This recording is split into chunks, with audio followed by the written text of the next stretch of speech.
Hey guys, today we're going to do a read aloud from one of our favorite books from class, Junie B. Jones and the Stupid Smelly Bus. It's written by Barbara Parks and it's illustrated by Denise Brunkus. Okay, let's get started. Meeting Mrs. My name is Junie B. Jones. The B stands for Beatrice, except I don't like Beatrice. I just like being, that's all. I'm almost 6 years old. Almost 6 is where you get to go to kindergarten. Kindergarten is where you get to go and meet new friends and not watch TV. My kindergarten is the afternoon kind. Today was my first day of school. I'd been to my room before, though. Last week, Mother took me there to meet my teacher. It was called Meet the Teacher Day. My teacher was busy decorating the bulletin board with letters of the alphabet. I already know all those letters, I said. I can sing them, except I don't feel like it right now. My teacher shook my hand, only our hands didn't fit together that good. Her name was Mrs. I can't remember the rest of it, and Mrs. said I looked cute. I know it, I said. That's because I have on my new shoes. I held my foot way high in the air. See how shiny they are? Before I put them on, I licked them. And guess what else? This is my bestest hat. Grandpa Miller bought it for me. See the devil horns sticking up out of the sides? You guys see the devil horns?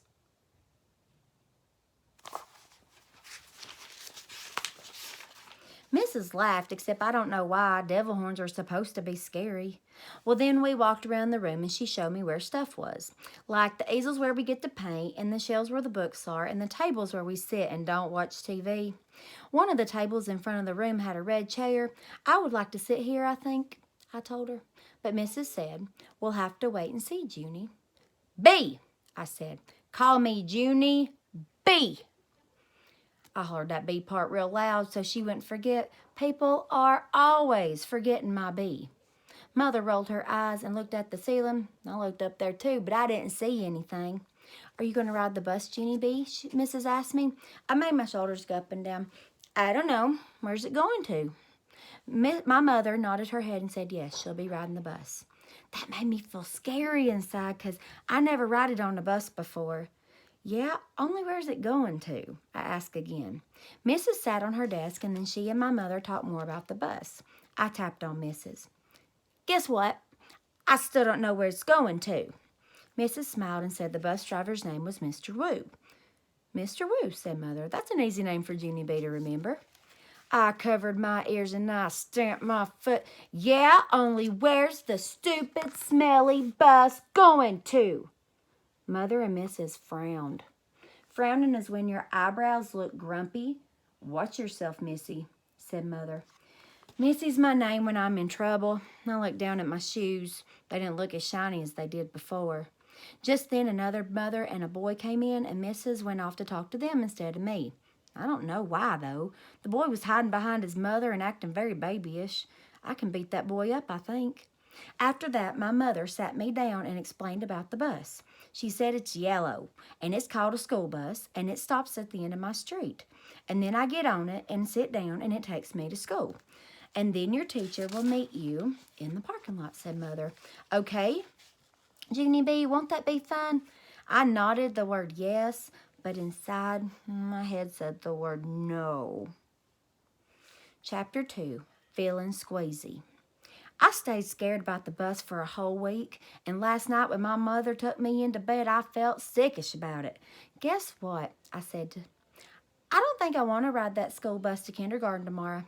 Then my mother rumpled my hair. Oh, sure you do, she said. Oh, sure I don't, I said back. Then Mother kissed me and said, it'll be fun. You'll see. Just don't worry. I did, though. I worried very much, and I didn't sleep so good either. And this morning I felt very droopy when I got up, and my stomach was squeezy, and I couldn't eat my cereal. So I watched TV until Mother said it was time to get ready to go. And then I put on my skirt that looks like velvet and my fuzzy new pink sweater, and I ate a half a tuna sandwich for lunch. After that, Mother and I walked to the corner to wait for the bus, and guess what? There was another mother and a little girl there too. The little girl had curly black hair, which was my favorite kind of head.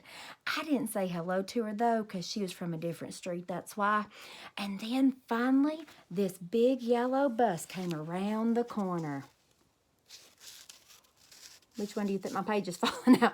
Which one do you think is Junie B. Jones? This one or this one? Do you remember what she looked like on the other page? And there comes the bus. Then finally, this big yellow bus come around the corner, and the brakes screeched very loud, and I had to cover my ears, and then the door opened. And the bus driver said, "Hi, I'm Mr. Woo. Hop on." Except I didn't hop on because my legs didn't want to. "I don't think I want to ride this bus to kindergarten," I told Mother again. Then she gave me a little push. "Go on, Junie B," she said. "Mr. Woo's waiting for you. Be a big girl and get on." I looked up at the windows. The little girl with curly black hair was already on the bus. She looked very big sitting up there and kind of happy.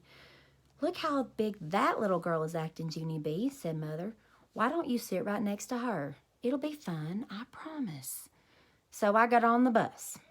And guess what? It wasn't fun. Okay, chapter 3. The Stupid Smelly Bus. Is stupid a nice word? Should we say it? The bus wasn't like my daddy's car at all. It was very big inside, and the seats didn't have any cloth on them. The little girl, curly girl, was sitting up near the front, so I tapped on her. "Guess what?" I said. "Mother said for me to sit here." "No," she said. "I'm saving this seat for my best friend, Mary Ruth Marble." Then she put her little white purse on the place where I was going to sit. So I made a face at her. "Hurry up and find a seat, young lady," said Mr. Woo. And so I quick sat down across from the curly mean girl, and Mr. Woo shut the door. It wasn't a regular kind of door, though. It folded in half, and when it closed, it made a whoosh sound.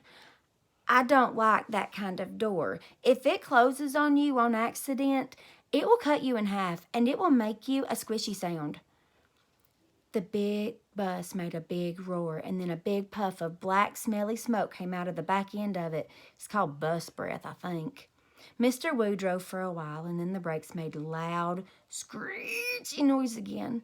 I covered my ears so it couldn't get inside my head, because if loud, screechy noises get inside your head, you have to take an aspirin. I seen that on a commercial. And then the bus door opened again, and a dad and a boy with a grouchy face got on. The dad smiled, and then he plopped the grouchy boy right next to me.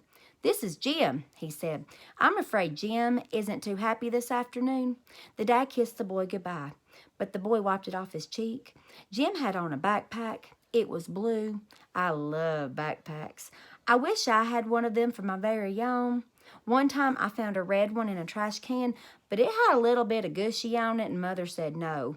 Jim's backpack had lots of zippers, and I touched each one of them. 1, 2, 3, 4, I counted. Then I unzipped one. "Hey, don't!" yelled Jim. He zipped it right up again, and then he moved to the seat in front of me. I hate that Jim. After that, the bus kept stopping and starting, and lots of kids kept on getting on. Loud kids, and some of them were kids that looked like meanies. And then the bus began getting very noisy and hot inside, and the sun kept shining down on me and my fuzzy hot sweater.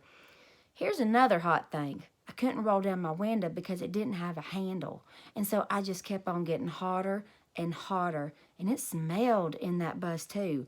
The bus smelled like an egg salad sandwich. "I want to get off of here," I said right out loud, but nobody heard me. "I hate this stinky, smelly bus." And then my eyes got a little bit of wet. I wasn't crying, though, because I'm not a baby, that's why. Well, after that, my nose started running, and the bus didn't have a glove compartment, which is where you keep the travel tissues, of course, and so I had to wipe my nose with my fuzzy pink sweater sleeve. Then I stayed on the bus for about an hour or 3, until finally I saw a flagpole in a playground. That meant we were at kindergarten. Then Mr. Woo drove the bus into the parking lot and stopped. I jumped up very fast because all I wanted to do was get off that stupid, smelly thing. Only guess what? That Jim He pushed right in front of me, and that curly mean girl did too, and then people started squishing me real tight, and so I pushed them away, and they pushed me right back, and that's when I fell down. And a big foot stepped on my skirt that looks like velvet. "Stop it!" I yelled, and then Mr. Wu hollered, "Hey, hey, hey!" And he picked me up, and he helped me off the bus. Mrs. was waiting for me, just like my mother said. "Hi, I'm glad to see you," she called. Then I ran over to her and I showed her the big footprint on my skirt that looks like velvet. "Yeah, only look what happened. I got stepped on and so now I'm sold." Mrs. brushed it. "Don't worry, Junie," she said. "It'll come off." After that, I just folded my arms and made a frown, because guess what? She forgot my B again. Okay, all right, tune in tomorrow and we'll finish a few more chapters.